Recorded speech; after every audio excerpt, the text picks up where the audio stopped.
नमस्कार. आज 8 मार्च महिला दिन. आणि महिला दिन म्हटलं की निश्चितच खूप सारं चैतन्य, खूप सारा उत्साह आपल्याला दिसतो. पण या उत्साहाच्या मागे असते ती एक महिला.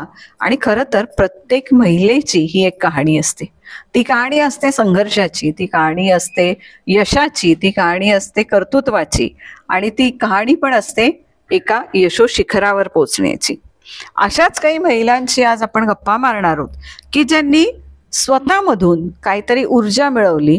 त्या ऊर्जेचं रूपांतर आज त्यांनी सुरू केलेल्या त्यांच्या घरगुती छोट्या मोठ्या व्यवसायात झालेलं आहे.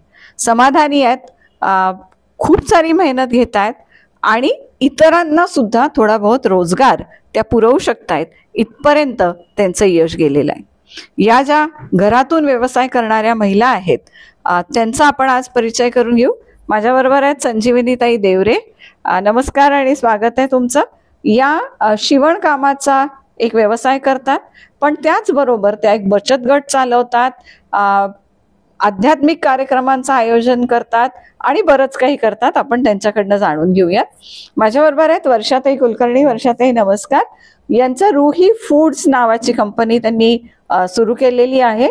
कंपनी म्हणण्यापेक्षा व्यवसायच आहे तो, आणि घरातून त्यांनी सुरू केलेला आहे. मग त्याच्यात मसाले, वाळवणं, विविध प्रकारची लोणची या स्वतः बनवतात आणि त्या सगळ्यांना पुरवतात. माझ्याबरोबर आहे दुर्गाताई बापट. नमस्कार आणि स्वागत आहे तुमचं.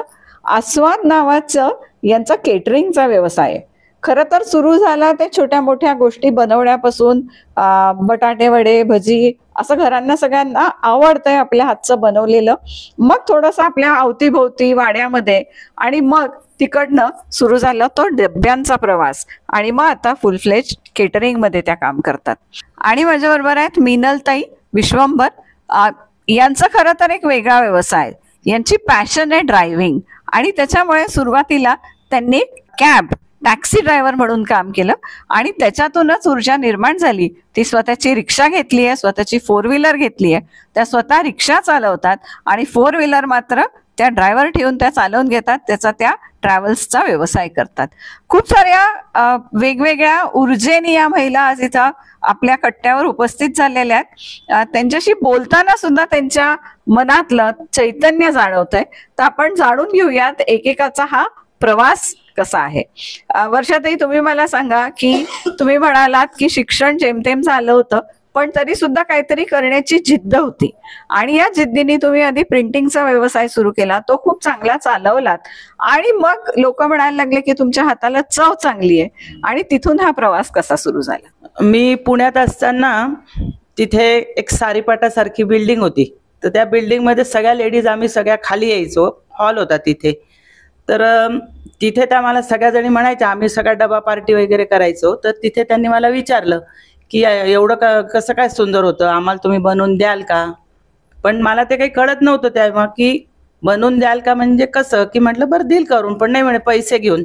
तर त्यावेळेला थोडं मला जरा गिल्टी वाटलं की पैसे घेऊन कसं काय लोकांचं आपण मटेरियल बनवून द्यायचं. पण सून डॉक्टर असल्यामुळे आणि ती तिचे वडील बिझनेसमध्ये असल्यामुळे तिने सांगितलं मला की नाही आई, तुमच्या हातामध्ये अन्नपूर्णा आहे. मी आता अजून माझं वर्ष होतंय लग्नाला, मी कसं काय तुम्हाला एकदम म्हणणार. पण मग मला तिने त्यातलं थोडं मर्म समजून सांगितलं, आणि पुण्यामध्ये 2015ला हा बिझनेस माझा सुरू झाला. फूड व्यवसाय सुरू झाला. सुरुवातीला काय बनवलं. सुरुवातीला माझी नात छोटी असताना मग सुनेनीच मला पहिल्यांदा मिरच्या हँडग्लोव्ह घालून वगैरे चिरून दिला, कारण त्या बाळाला मला सांभाळायला लागायचं. मग मसाला वगैरे मी बनवला, आणि लिंबू लोणचं, लिंबू मिरची लोणचं आणि खारातल्या मिरचीचं लोणचं हे मी सुरुवातीला सुरू केलं. मिरच्याच्या लोणचापासून सुरू झालेला हा प्रवास, आज तुम्ही काय काय बनवत. मग मी त्याच्यामध्ये म्हणजे माझा मुलगा 2017ला दुबईला गेला. दुबईला गेल्यानंतर मग मी नाशिकला परत आले. नाशिकला आल्यानंतर 1 महिन्यामध्ये गेल्यानंतर म्हटलं आपण पुढे काय करावं व्यवसायामध्ये. तर पहिला सण आला तो नवरात्र आला. नवरात्रात मग मी काही उपासाची भाजणी, लिंबू लोणचं, राजगिरा पीठ, शिंगाडा पीठ हे पीठ करून मी स्वतः म्हणजे तेव्हा शाखेत मध्ये वगैरे जायचे, तिथल्या लेडीजला दिलं. मग तिथून मी शाळांमध्ये जायचे, बँकांमध्ये जायचे. मग मी मार्केटिंग माउथ पब्लिसिटीने मी केलं स्वतः. सगळीकडे जायचं आणि सगळ्यांना. आणि मग याच्यामध्ये माझे मिस्टर पण माझ्या बरोबर, पहिल्यापासूनच आम्ही प्रिंटिंग व्यवसायामध्ये होतो तरी दोघं बरोबर होतो, आणि याही बिझनेसमध्ये आम्ही दोघं बरोबर आहे. बरोबर. म्हणजे तुम्ही ते सगळं बनवता आणि पोहोचवण्याचं काम तुमचे मिस्टर करतात. संजीवनी ताई, तुम्ही या व्यवसायात शिवणकामाच्या कशा आलात? तुम्ही सुकेण्याच्या, खरं तर लग्न करून तुम्ही नाशिकला आलात, कसा प्रवास सुरू झाला? सुरुवातीला माझे आई वडील करायचे आणि त्यांचं बघून मी पण शिकून घेतलं. आणि मग इकडे आल्यानंतर, सासरी आल्यानंतर मशीन वगैरे घेऊन स्वतः व्यवसाय चालू केला शिवणकामाचा. सुरुवातीला काय काय शिवायला लागलात? कुठल्या याच्यानी सुरुवातीला पिशव्या वगैरे, असे जुने कपडे, नंतर मग ब्लाउज, ड्रेस, मग पिको फॉल असं चालू केलं. आणि नंतर मग नवीन नवीन कामं भेटत राहिले. आता जेव्हा तुम्ही शिवणकामाचा व्यवसाय करताय तर तिथं असे लोक येतात ना की नाही, मला घाई आहे खूप, लगेचच करून द्या, किंवा हे आमचं बरोबरच झालं नाही, हे परत नीट शिवून द्या. तर असे काही अनुभव आले का तुम्हाला? आणि त्याच्यातनं तुम्ही ते कसं हँडल केलं? हो, मी ते परत त्यांना रिपेअर वगैरे व्यवस्थित करून फिनिशिंग करून देऊन टाकलं. काय घाईघाईत काही प्रॉब्लेम येऊ शकतात, त्यामुळे ते करून घेतलं व्यवस्थित त्यांचं. पण हे सगळं करताना आपल्याला व्यवसाय कसा करायचा हे शिकत गेला? हो, ते करताना म्हणजे नवीन नवीन शिकायला भेटलं, काही काही माहिती भेटली. महिला आल्या का माहिती सांगायचे, त्या अध्यक्ष म्हणा हे म्हणा, ते नवीन नवीन सुचवलं सगळ्यांना. आणि राखी बनवणं, मेहंदी कोण करणं, हे पण आम्हाला ट्रेनिंग देण्यात आलं. अशा ओळखीने नवीन नवीन व्यवसाय चालू करता आले. म्हणजे आज शिवणकामाबरोबर इतर व्यवसायही त्या करतात आणि बचत गट पण चालवतात, त्याच्याकडे आपण येणार आहोत. पण आधी दुर्गाताईंना विचारूयात की त्यांचा प्रवास, म्हणजे छान छान गोष्टी बनवता बनवता तो बिझनेस कसा झाला? माझी खरं तर सुरुवात 2 पोळ्यांनी झाली. एक होत्या शिक्षिका, त्या मला म्हणे मला 2च पोळ्या लागतात, तू आणून देशील का? मी म्हटलं हो देईल. गोरेराम गल्लीत त्या राहायच्या, त्यांना द्यायला लागले. त्यांच्या पाहून त्यांची सून घ्यायला लागली. मग गोरेराम गल्लीतले बरेचसे लोक घ्यायला लागले. मग ही म्हणे तू अजून काहीतरी कर. या मॅडम म्हटल्या. आणि मग त्यांनी मला सांगितलं की नाही, तू पुरणपोळी तुझी छान येते, तू कर.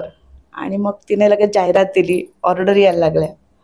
तिची वहिनी माझ्या मदतीला आली आणि आमचा पुरणपोळीचा बिझनेस खूप छान चालायला लागला. मग हळूहळू मी स्वयंपाकाच्याही ऑर्डर घ्यायला लागले. तेव्हा माझ्या मिस्टरांची कंपनी बंद झाली होती, त्यामुळे गरज पण होती, मुलं शिकायची होती. तर या व्यवसायाने मला खूप साथ दिली. आता काय काय बनवतात? आता तुम्ही सुरुवात डब्यांनी केली आणि आता तुम्ही काय काय बनवतात?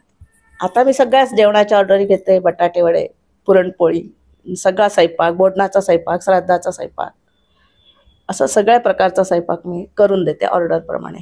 आणि फराळाचं दिवाळीच्या सगळं, मटार करंजी, बटाटे वडा जास्त फेमस आहे. आणि आता सध्या मटार करंजी चालू आहे. बरोबर. सीझन प्रमाणे त्यांचे खाद्यपदार्थांचे ऑर्डर्स पण बदलतात.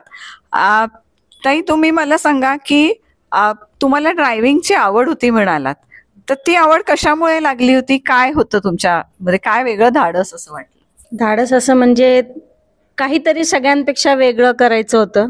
मनात ते एक होतं की कुठेतरी आपलं एक स्वतःचं नाव झालं पाहिजे, काहीतरी वेगळं करायचं या उद्देशाने. मग जसं एक एक पुढे येत गेलं, जसं 4 व्हीलर ड्रायव्हरचं पहिले आलं, मग ते केलं. त्याच्यातही पुष्कळ म्हणजे नाव झालं की एक लेडीज ड्रायव्हर आहे, त्याच्यामुळं घरचे सोडताना आपल्या मुलींना म्हणा किंवा लेडीजला बाहेर सोडताना, ती कॅबमध्ये बसताना त्यांना एक बरं वाटायचं की लेडीज ड्रायव्हर आहे, काही आपल्याला म्हणजे त्याच्यापासून धोका होणार नाही, चिंता नाही, व्यवस्थित जातील, ड्रायव्हिंग पण हळू करतील वगैरे, आणि सेफली वाटायचं त्यांना. म्हणजे काही कस्टमर असे झाले होते की ते फोन करून डायरेक्ट बोलवून घ्यायचे, की म्हणजे बुकिंगसाठी वाट नाही बघायला लागायची, तुम्ही लेडीज आहात, आम्हाला तुमच्या बरोबरच जायचंय, असे होते.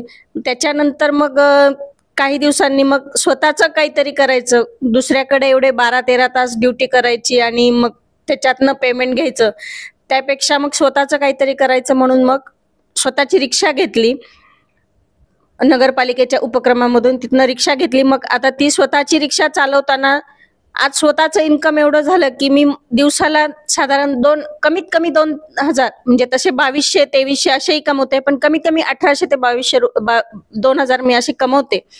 पण त्याच्यातनंही मला तेवढाच आनंद मिळतो की आपल्या गाडीमध्ये बसताना मुली लेडीज जेंट्स सुद्धा म्हणजे त्यांना फार कौतुक वाटतं की आज एक बाईच्या गाडीत आपण बसलोय, लेडीजच्या गाडीत बसलोय, ती व्यवस्थित गाडी चालवते आणि आपल्याला व्यवस्थित नेईल. त्यांची एक जबाबदारी माझ्यावर असते आणि मी एकदम व्यवस्थितरित्या ती पार पाडते. आणि मला याचा आनंद आहे की मी इतरांची सेवाच या प्रकारे करू शकते. आणि मी याच्यामध्ये मग जर वयस्कर वगैरे असतील तर त्यांना पण मग मी असं आडून नाही कधी पाहिलं की तुम्ही एवढेच पैसे द्या तेवढेच पैसे द्या. त्याच्यातही मी त्यांच्या जसं आलं तसं घेतलं. एक आवडीचं त्यांच्या व्यवसायात त्यांनी रूपांतर केलं. आपण नेहमी असं म्हणतो की रिक्षाचा बिझनेस तसा जिकरीचा आहे, म्हणजे कुठेही जावं लागतं, कुठल्याही भागात तुम्हाला फिरायला लागतं, दिवसाला काही तसा बंधन नसतं, सकाळपासून संध्याकाळपर्यंत तुम्ही काम करत असतात आणि ट्रॅफिकमध्ये गाडी चालवायची त्याचाही ताण असतो. असे वेगवेगळे काही अनुभव आले? तसे भरपूर अनुभव आले. ट्रॅफिकमध्ये कधी कधी दुसरे रिक्षावाले जे असायचे म्हणजे ज्येष्ठ जे चालवायचे रिक्षा त्यांना उलट आनंद वाटायचा काय एक लेडीज आपल्या बरोबर खांद्याला खांदा लावून रिक्षा चालवते. पण जे असे यंग होते त्यांना असं वाटायचं की कुठनं ही बाई आलीये. मग कधी कधी कोणी कट मारून जायचं मुद्दाम, किंवा मग आपल्या गाडीत जर पॅसेंजर बसले असतील, आपण जर स्टॉपवर उभं असेल आणि दुसऱ्या पॅसेंजरची जर आपण वाट बघत असेल तर ते मुद्दाम आवाज देऊन त्या पॅसेंजरला उतरवून आपल्या रिक्षात बसवून घ्यायचे. चला मी निघालोय, मी तुम्हाला एवढ्या पैशात नेतो. असे बरेच काही अनुभव आले, चांगलेही आले वाईटही आले. पण चांगल्या अनुभवाच्या जोरावर आज तुम्ही पुढे जाताय आणि तुमचा व्यवसाय वाढवताय. दुर्गाताई, डब्यांचं तर नेहमीचं क्लायंट असतं, पण आपला व्यवसाय लोकांपर्यंत पोहोचवण्यासाठी म्हणून काही करावं लागलं वेगळं? नाही, वेगळं काहीच करावं लागणार नाही. जे माझ्याकडनं घेतात तेच ऍडव्हर्टाईज करतात की यांच्याकडनं घ्या, यांच्याकडनं वेळेत सगळं मिळेल. पथ्याचं मी जास्त देते. जे आजारी माणसं आहेत, ज्यांना तिखट मीठ कमी खायचंय, तेल कमी खायचंय, हे डबे माझ्याकडे जास्त आहेत, वयस्कर लोकांचे. मग ते अगदी बॉम्बे नाका, सिरीन मेडोज इकडनं पण ते डबे घ्यायला रिक्षावाले लावलेत त्यांनी डबे घेण्यासाठी, आणि ते येतात की आम्हाला घरगुती पथ्याचं आणि चांगलं मिळतं. चांगलं मिळतं. म्हणजे याच्यातनं तुम्ही त्या ज्येष्ठांची सेवा पण होती. हो, सेवा. त्याचं काही समाधान असतंय? हो, अगदी खूप समाधान. त्यांचे मुलं वगैरे मला अगदी फोन करून सांगतात की आम्ही निर्धास्त राहतोय, ते पुण्यात वगैरे आहेत, की आम्हाला आमच्या आई वडिलांची काळजी नाही, तुम्ही आहात म्हणून. असं. बरोबर, अगदी खरं. वर्षाताई, तुम्ही जसं म्हणालात की तुम्ही खूप विविध प्रकारची लोणची करता, तर काय खासियत आहे? आता लोणच्यांमध्ये कसं आहे की पहिल्यांदा तुम्ही मार्केटमध्ये आधी जायचं, मार्केटमध्ये गेल्यानंतर मटेरियल कसं घ्यायचं तिथून सुरुवात होती या म्हणजे पुढच्या याच्यामध्ये. तर ते लोणच्याचे लिंब कसे पाहिजे, ओली हळद तुम्ही ती घेतात लोणच्याला, ओली हळदीचं लोणचं करताना त्यातून फोडून बघायची ती केशरी कलरची आहे का, चांगली मोठी आहे का, रसरशीत आहे का. त्याचबरोबर कैरी पण घेताना कोणत्या कैरीचं लोणचं वर्षभर टिकेल. त्याच्यानंतर मिरच्या घेताना सुद्धा तुम्ही तिखट मिरची घेऊन नाही चालणार. ती सगळ्या लोकांना कशी ती आपल्याला म्हणजे छातीमध्ये जळजळ वगैरे आग होता कामा नाही, त्याची पण आपल्याला काळजी घ्यावी लागते. त्याच्यामध्ये सुद्धा चिरताना पण प्रकार असतात की जी खारातली मिरची असते ती उभी व्यवस्थित बारीक चिरली गेली पाहिजे. गोल लिंबू मिरचीचं जेव्हा लोणचं करतो आपण तेव्हा ते पण चिरण्याची पद्धत वेगळी असते. तर हे सगळं बारीक बारीक म्हणजे ते ऑटोमॅटिक म्हणजे तो वारसा पहिल्यापासून आपल्याला पिंडरात आलेला असेल, आई वडिलांकडून तिकडून पण येत असेल. इकडे सासूबाई पण माझ्या खूप चांगल्या होत्या, त्यांच्याकडचं बघून मी काही शिकले असेल. आणि जेव्हा माणूस त्याच्यामध्ये पडतो तर ते ऑटोमॅटिक सगळं करायला ते शिकतो व्यवस्थित. आणि मग मी त्या प्रकारे मी जवळजवळ ओल्या हळदीचं लोणचं करते, आवळ्याचं लोणचं करते, त्याच्यानंतर लिंबू मिरचीचं, खारातल्या मिरचीचं, त्याच्यानंतर उपासाचं लोणचं गोड, त्याच्यानंतर लिंबू मसाला लोणचं, कैरीचं लोणचं, खानदेशी पद्धतीचं लोणचं, भोकराचं म्हटलं कोणी काय कुठलं सांगितलं तर मी ते करून द्यायला तयार असते लोणच्यांमध्ये. पण आता याच्यात पण असं आहे ना की केव्हा पण ऑर्डर येईल आणि लोक म्हणतील की अहो आम्हाला ना लगेचच हवंय, म्हणजे नवरात्रात सांगतील की लगेचच उपासाचे खाद्यपदार्थ द्या, किंवा आता जसं उन्हाळा आला तर वळवण्याची मागणी होते, तर तुम्ही आधी बनवून ठेवता का कधी काही अशी गडबड होते ऑर्डर द्यायला? नाही, आता माझं 9 वर्ष झालेले. मला पहिल्यांदा सुरुवातीला याचं नॉलेज नव्हतं. पूर्वी आपण काय करायचो की वर्षभराचं मटेरियल भरून ठेवणं, म्हणजे तिखट, हळद, मसाले हे सगळं भरून ठेवायचं आपण. ते आधी म्हणजे मे महिन्यापर्यंत चालतं. पण मी पहिल्यांदा सुरुवातीला तसं करायचं, मला वाटलं आपण हे वर्षभर विकायचंय पुढे. पण त्याच्यानंतर मी मार्केटिंगमध्ये मग बघायचे, अरे बापरे हिचं तर आधी होऊन गेलं, हिचं आधी झालं. मग त्याच्यानंतर मग मी काय केलं, कोरोनाच्या आधीची गोष्ट आहे माझी, मी दुबईला जाऊन आले मुलाकडे आणि तिथून आल्यानंतर मग मी पटकन म्हणजे मी मार्चच्या आधीच म्हणजे माझं सगळं मटेरियल रेडी केलं. तिखट, हळद, मसाले सगळ्या प्रकारचं म्हणजे जे उन्हाळ्यामधलं जे असतं ते. आणि नेमकं लॉकडाऊन झालं 22 तारखेला. मग मला प्रश्न पडला की अरे बापरे, आपण एवढं मोठं मार्केटिंगचं आता केलं हे आणि कसं होणार आहे. पण एक आतून मनाला दिलासा असतो की नाही काहीतरी होईल याच्यातून चांगलं. म्हणजे माझ्या मनामध्ये नेहमी पॉझिटिव्ह विचार जास्त येत असतात. तर मग मी त्याच्यामधून म्हटलं नाही काहीतरी होईल. मग जवळजवळ 1 महिना ते लॉकडाऊन होतं. पण मग नंतर कळलं की जे फूड व्यवसाय करतात ते आणि लोकांचे जेव्हा खायचे घरामधून हाल व्हायला लागले तर त्यांना घरगुती फूड प्रॉडक्ट पाहिजे होते. मग मी तेव्हा माझं डोकं चालवून मी सगळे फूड प्रॉडक्टचे माझे जे क्लायंट होते त्यांचं मी मोबाईलवरून सगळं त्यांना विचारायचं, तुम्हाला काय पाहिजे काय नाही, तुम्ही पैशाची काळजी करू नका, तुम्ही या नंबरवर तुम्ही बँकेतून मला पाठवले तरी मिळतील किंवा नंतर द्या. असं करून मग मी जवळजवळ मी नॅनो गाडी घेतली होती. मग सगळं फूड प्रोडक्टचे एक मोठमोठ्या पिशवी प्रत्येकाचं, मग कोणाचे लोणचे आहे, कोणाचे पिठा आहे, कोणाचं म्हणजे तिखट हळद मसाले आहे, त्याच्यानंतर काही डिंकाचे लाडू वगैरे ते पण मी बनवायचे. सगळ्या प्रकारचे लाडू बनवते मी. दिवाळीचे फूड प्रोडक्ट पण बनवते. मग कोणी म्हणायचं नाही आम्हाला ना तुम्ही चिवडा करून द्या, लाडू करून द्या, कारण त्यावेळेला बाहेर पडता यायचं नाही. माझ्या अंगामध्ये सांगितल्यानंतर चैतन्य हे प्रत्येकच वेळेला असायचं. मी पटकन फूड प्रोडक्ट बनवून सगळ्यांचं हे करून माझे मिस्टर स्वतः जाऊन, कारण आम्हाला दोघांनाही डायबिटीस असल्यामुळे त्यांना म्हटलं गाडीतून बाहेर उतरायचं नाही. त्यांना एक हे सांगितलं. मग त्यांनी गाडीतून ती पिशवी त्या वॉचमन असो किंवा त्यांच्या घरातले असेल ती देऊन टाकायची, घरी यायचं. आणि त्यावेळेला इतका माझा म्हणजे बिझनेस पण वाढला आणि माझे कस्टमर पण त्यावेळेला खूप वाढले. आणि चांगली फूड क्वालिटी असल्यामुळे ते कस्टमर माझ्या अजून रिपिटेशन मध्ये नेहमी माझ्याकडून घेतात. चालवत म्हणजे एक एक अनुभव काहीतरी वेगळं शिकून जातं, एक वेगळं दार उघडं करून जातं. संजीवनी ताई, तुम्ही शिवणकाम तर करताच आहेत, पण कुठेतरी एक नेतृत्व गुण तुमच्यात आहे आणि आता तुम्ही बचत गट पण चालवताय. त्याचं काय, बचत गट मध्ये कोण महिला आहेत, त्यांच्याकडनं तुम्ही काय काय बनवून घेता? आमच्याकडे बचत गट आहे, पण मग काही काही महिला पोळ्या करतात, कोणी भांडी धुण्याची कामं हे कामं करतात. पण काही ना पैशांची गरज असली, लोन उचलायचं असलं ते 2% कमी भावात त्यांना म्हणजे घेता येतं टक्क्यांनी. हा फायदा बचत गटात जास्त आहे, कारण बाहेरून त्यांनी जर 10,000 घेतले तर जास्त त्यांना व्याज जास्त द्यावं लागतं. म्हणजे 500 रुपये 1000 रुपये असं टक्क्याने द्यावं लागतं. आता हे बचत गटात कसं सगळ्यांचे पैसे, त्यांचेच पैसे आपल्याला म्हणजे सगळ्या 10 जणींना वापरता येतं. आणि नंतर जेव्हा 3 वर्षांनी वाटप होईल तेव्हा त्यांनाच फायदा होतो त्या व्याजांचा. म्हणजे सगळ्यांना तो फायदाच होतो. नवीन नवीन योजना आला आपल्याकडे म्हणजे ग्रुपवर टाकतात, मग महिलांना ते सांगणं, सगळ्यांना बोलवणं, मिटिंगी घेणं, हे सगळं काम आता परत सदस्य बनवायचं चाललंय मॅडमचं. पुढचं CRP सर म्हणजे असे आणि खूप योजना आल्या, काही आले, काही कामं आले.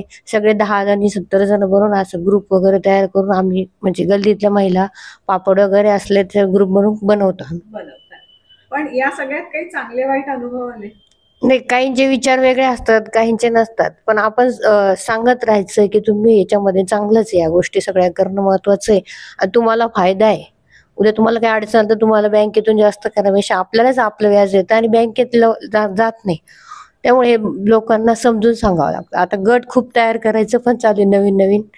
आता योजना पण आल्या बचत गटात आणि ते पण सांगायचं काम मॅडमनी माझ्याकडे दिलं सगळं. काय आल्या योजना वगैरे म्हणजे गल्लीत वगैरे कळल्या तर सगळ्यांना मदत करायचं, वयस्कर लोकांना मदत करायचं, त्यांचं काही प्रॉब्लेम असले घरातले, या मी मदत करते तुम्हाला. एवढी पण सेवा, समाजसेवा पण करते. एक महिला असते, तिची रूपं अनेक असतात, तिचं कर्तृत्व मोठं असतं आणि तिला अनुभवही खूप येतात. काही चांगले असतात, काही वाईट असतात. तुम्ही ऐकलं प्रत्येकाचे अनुभव, काही चांगले आहेत, काही वाईट आहेत, काही आव्हानात्मक आहेत, पण प्रत्येकातनं ती मार्ग काढत राहते आणि एक रणरागिणी म्हणून ती त्या संघर्षाला तोंड देत राहते. यश पण तिच्या पदरी पडतंय. आज तुम्ही या ज्या सगळ्या महिला बघतायत, या यशस्वी झाल्यात म्हणूनच आज ते आपल्याशी गप्पा मारतायत. त्यांचा आत्मविश्वास तुम्हाला दिसतोय, पण कुठेतरी प्रत्येकामध्ये कुठे एक सेवाभावही दिसतोय. तो सेवाभाव आहे, तो महिलांना आतून येणार आहे. ती ऊर्जा आहे, ती आतून येणारी आहे आणि प्रत्येकाच्या बोलण्यात येतं की आमच्यामुळे काहीतरी दुसऱ्याचं चांगलं होत असेल तर ते आम्हाला करायचंय. मग ते रिक्षा चालवणं असो, ते डबे देणं असो, पथ्याचे डबे देणं असो, कोविड काळातला उपक्रम असो किंवा ताईंचे बचत गट असतो, या सगळ्यामधनं या महिला पुढे जाऊ पाहतायत. त्या काहीतरी चांगलं करू पाहतायत, समाजाला कुठेतरी हातभार लावतायत आणि स्वतःचीही प्रगती साधतायत. या महिला दिनानिमित्त अशा ज्या असंख्य महिला आहेत की ज्या खूप काही काम करतायत, घरातून व्यवसाय करतायत, एकट्याने उभे राहतायत, अशा सगळ्या महिलांसाठी म्हणून आजचा आमचा हा कट्टा आणि अशा सगळ्या महिलांच्या मेहनतीला देशदूतचा या महिला दिनानिमित्त असलेला हा सलाम. तुमच्या सगळ्यांचे खूप खूप आभार.